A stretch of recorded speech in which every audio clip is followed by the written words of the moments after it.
ವಿಶ್ವಾಸದಿಂದ ಭಾಳ ಅಭಿಮಾನದಿಂದ ಇವತ್ತು ಶಂಕುಸ್ಥಾಪನೆಯನ್ನು ಮಾಡಿದ್ದೀವಿ. ಇವತ್ತು ನಾವೆಲ್ಲ ಹಾಲು ಹಾಕುವಂಥ ಉದ್ದೇಶ, ಗುದ್ಲಿ ಆರೆಕೂಲು ಗುದ್ಲಿಲಿ ಹೊಡೆದಾಗ ಅನೇಕ ಬೇರುಗಳನ್ನು ಕಿತ್ತಾಕಿರ್ತೀವಿ. ನಾವೊಂದು ಮರ ಕಡಿಬೇಕು ಅಂದರೆ ನಮ್ಗೆ ಯಾವುದೇ ಅಧಿಕಾರ ಇಲ್ಲ.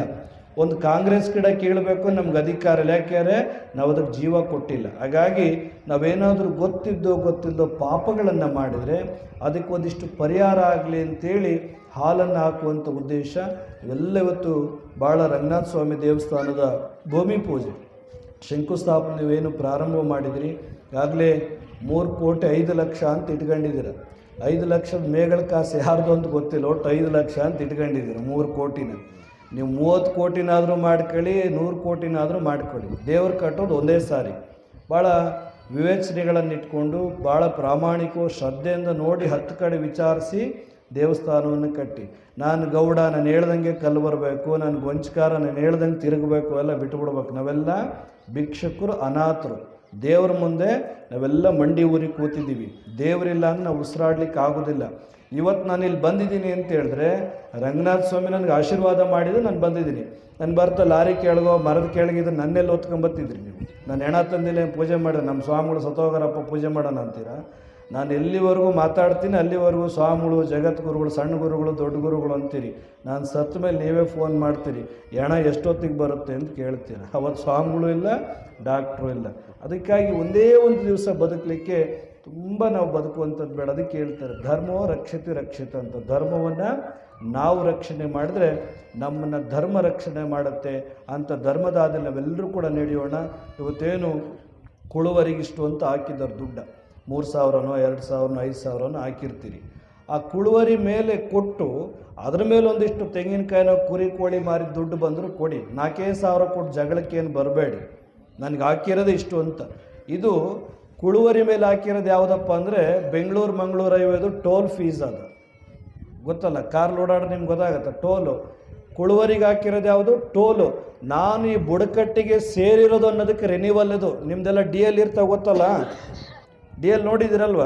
ಎಲ್ಲ ಡಿ ಎಲ್ ಇಲ್ಲ, ಹೆಲ್ಮೆಟ್ ಇಲ್ಲ, ಹಂಗೆ ಓಡಾಡಿಸ್ತೀರ. ನಾಗಣ್ಣಂಗೆ ಫೋನ್ ಮಾಡಿ ಪೊಲೀಸ್ನ ಹಿಡ್ಕೊಂಡ್ರೆ, ಹೌದಾ ಹೆಲ್ಮೆಟ್ ಇಲ್ಲ ಅಂತ. ಹೆಲ್ಮೆಟ್ ಇಲ್ಲ ನನಗೆ ಯಾರಾದರೂ ಫೋನ್ ಮಾಡ್ರೆ ನಾನು 100 ರೂಪಾಯಿ ಜಾಸ್ತಿ ಫೈನ್ ಹಾಕಿ ಅಂತೀನಿ. ನಿಮ್ಮ ನಂಬಿ ಕುಟುಂಬ ಬದುಕಿರ್ತಾರೆ. ನೀವು ಬುಳ್ಳೆ ಹೊಡ್ಕೊಂಡು ಹಾಸಿಗೆ ಹಿಡ್ಕೊಂಡು ಮಲಗಿರೋ ಅವ್ರು ತಂದು ಹಾಕೋದು ಯಾರಪ್ಪ, ಹೌದಲ್ಲ? ಹಾಗಾಗಿ ಡಿ ಎಲ್ ಅಂತ ಇಟ್ಕೊಂಡಿರ್ತೀನಿ. Ration card D L renewal ಇರುತ್ತಲ್ಲ. ಹಾಗೆ ನಿಮ್ಮ ಕುಳುವರಿಗೆ ನಾನು ಕ್ಯಾದಗುಂಟೆ ರಂಗನಾಥ ಸ್ವಾಮಿಯ ಕುಳ ಅಂತೇಳಿ ಸೇರ್ಕೊಳ್ಳಿಕ್ಕೆ ರಿನಿವಲಿಗೆ 4,000 ಕೊಡಬೇಕು. ಜೊತೆಗೆ ನಾನು ಭಕ್ತ ಅಂತ ಹೇಳ್ಕೊಳ್ಳಿಕ್ಕೆ ಒಂದಷ್ಟು ಕೊಡಬೇಕು ದುಡ್ಡು. ಶಾಸ್ತ್ರ ಹೇಳಿದೆ ಅಕ್ಷಯ ತೃತೀಯದಲ್ಲಿ ಬಂಗಾರ ತಗೋಬೇಕು ಅಂತೇಳಿ. ಬಂಗಾರದ ಅಂಗಡಿಯವರು ನಮ್ಮಂಥ ಕೆಲವು ಪುರೋಹಿತರು ಜ್ಯೋತಿಷಿಗಳು ಹಿಡ್ಕೊಂಡು ಸುಳ್ಳು ಟಿ ವಿ ಮುಂದೆ ಕೂರಿಸಿ ಹೇಳಿ ಬಂಗಾರದ ಅಂಗಡಿ ಸಾಲಿಗೆ 15 ಆಗ್ಬಿಟ್ಟು. ಯಾವ ತೋಟ ಮಾರಬೇಕು? ನಿಮಗೆ ಬಂಗಾರ ಕೊಡಿಸ್ಬೇಕು ಅಂತ ಕಿವಿಲು ಮೂಗಲ್ಲಿ ಇರ್ತದೆ. ಇನ್ನೂ 10 ಎಳೆ ಬಂಗಾರ, ಇನ್ನೂ 10 ಸರ ಬಂಗಾರ ಅಂತ.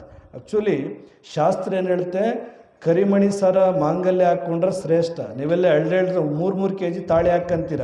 ಯಾರೋ ಕಳ್ಳರು ಬರ್ತಾರೆ, ಒಳ್ಳೆ ವರದಾನ ಅವ್ರಿಗೆ. ಒಬ್ಬೊಬ್ರು ಕತ್ತೊಂದೊಂದು ಸಾರಿ ಇಟ್ಕೊಂಡು 6 ತಿಂಗಳು ಜೀವನ ಮಾಡ್ಬೋದು, ಹೌದಲ್ವಾ?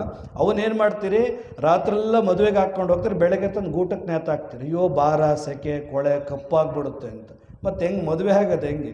ಒಂದು ಸಾರಿ ಸಪ್ತಪದಿ ತೊಳೆದ ಮೇಲೆ ತಾಳಿ ಕಟ್ಕೊಂಡ್ಮೇಲೆ ಹೆಣ್ಣಾಗಿ ಉಳಿಬೇಕು. ಲಕ್ಷಣ, ಮುತ್ತೈದರ ಲಕ್ಷಣ ಉಳಿಬೇಕು. ಇವತ್ತೆಲ್ಲ ಬೈತಾ ಇರ್ತೀನಿ ಮಕ್ಕಳಿಗೆ. ತುಂಬ ಜನ ಹೇಳ್ತಾರೆ ಹೆಣ್ಮಕ್ಳಿಗೆ ಬೈಬೇಡಿ ಸ್ವಾಮಿ, ಕಂಪ್ಲೇಂಟ್ ಕೊಟ್ಟರೆ ನಾನು ಇನ್ನೇನು ಮಾಡ್ಬೋದು, ತಗೊಂಡೋಗಿ ಒಳಗೊಂದು 5 ದಿನ ಕೂರಿಸ್ತಾರೆ. ನೀವು ಬದಲಾಗಬೇಕಲ್ಲ. ಫಸ್ಟು ತಲೆಗೆ ಹೂವು ಮುಡ್ಕೋಬೇಕು, ಹಣೆ ಕುಂಕುಮ ಮಾಡ್ಕೋಬೇಕು, ಮೈ ತುಂಬ ಬಟ್ಟೆ ಹಾಕ್ಕೊಳ್ಳೋದನ್ನು ನೀವು ಹಾಕ್ಕೋಬೇಕು, ನಿಮ್ಮ ಮಕ್ಕಳಿಗೂ ಕಲಿಸ್ಬೇಕು. ಅದು ನಿಜವಾದಂಥ ಸಂಸ್ಕಾರ. ನೀವೇ ಸಂಸ್ಕಾರವಂತರಾಗಲಿಲ್ಲ ಅಂದರೆ ನಾನು ಮೊನ್ನೆನೂ ಕೂಡ ಹೇಳಿದೆ, ಕಳೆದ ಬಾರಿ ಜಾತ್ರೆಗೆ ಬಂದಾಗ ಹೇಳಿದ್ದೆ, ಯಾರೋ ಪತ್ರಿಕೆದವ್ರು ಬೇಕಾದ್ರೆ ಬಟ್ಟೆ ಎಲ್ಲ ಹರ್ಕೊಂಡವ್ರು ಸಿಕ್ಕಿದ್ರೆ ಅವ್ನು ಭಾಳ ಶ್ರೀಮಂತ, ಮೈ ತುಂಬ ಬಟ್ಟೆ ಹಾಕ್ಕೊಂಡವ್ರು ಸಿಕ್ಕಿದ್ರೆ ತುಂಬ ಬಡವರಪ್ಪ ಅಂತೇಳಿ ಬದುಕಬೇಕು. ನಾವು ಹೃದಯದಲ್ಲಿ ಶ್ರೀಮಂತರಾಗಬೇಕು, ಮಾನವೀಯ ಮೌಲ್ಯದಲ್ಲಿ ಶ್ರೀಮಂತರಾಗಬೇಕು.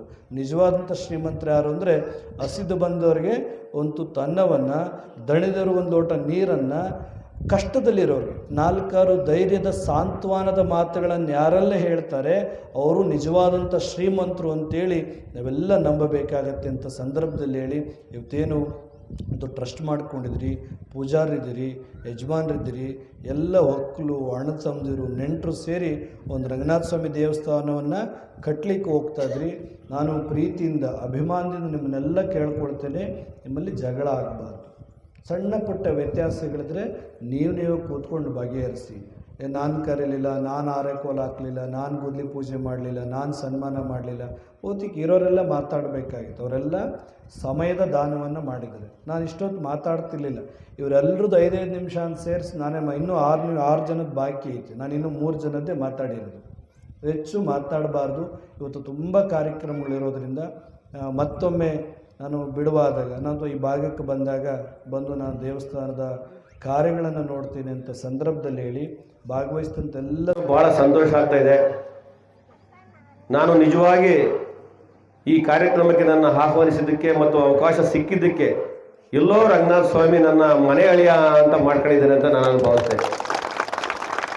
ನಿಜವಾಗ್ಲೂ ನಾನು ನಿಮಗೆ ಮನೆ ಅಳಿಯ ಅಂತ ನನಗಿವತ್ತು ಭಾಳ ಸಂತೋಷ ಆಗ್ತಿದೆ.